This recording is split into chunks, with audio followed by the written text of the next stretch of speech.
রহমান রহিম আল্লাহ তাআলার নামে।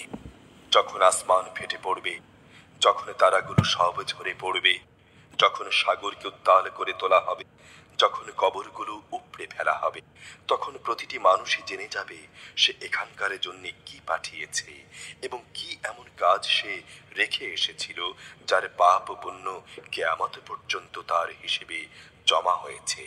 হে মানুষ, কোন জিনিসটি তোমাকে তোমার মহামহিম মালিকের ব্যাপারে ধোকায় ফেলে রাখলো, যিনি তোমাকে সৃষ্টি করেছেন, অতঃপর তিনি তোমাকে সোজা সুঠাম করেছেন এবং তোমাকে সুসামঞ্জস্য করেছেন।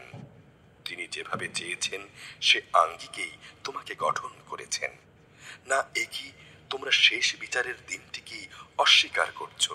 অবশ্যই তোমাদের উপর পাহারাদার নিযুক্ত আছে। এরা হচ্ছে সম্মানিত লেখক। তারা জানে তোমরা যা কিছু করছো। নিঃসন্দেহে নেক লোকেরা সেদিন আল্লাহর অসীম নিয়ামতে পরমানন্দে থাকবে, আর অবশ্যই পাপী তাপীরা থাকবে জাহান্নামে। শেষ বিচারের দিন তারা সবাই ঠিক মতো সেখানে পৌঁছে যাবে। সেখান থেকে তারা আর কোনোদিনই অদৃশ্য থাকবে না। তুমি কি জানো শেষ বিচারের দিনটি কি? তুমি কি আসলেই জানো সে দিনটি কি?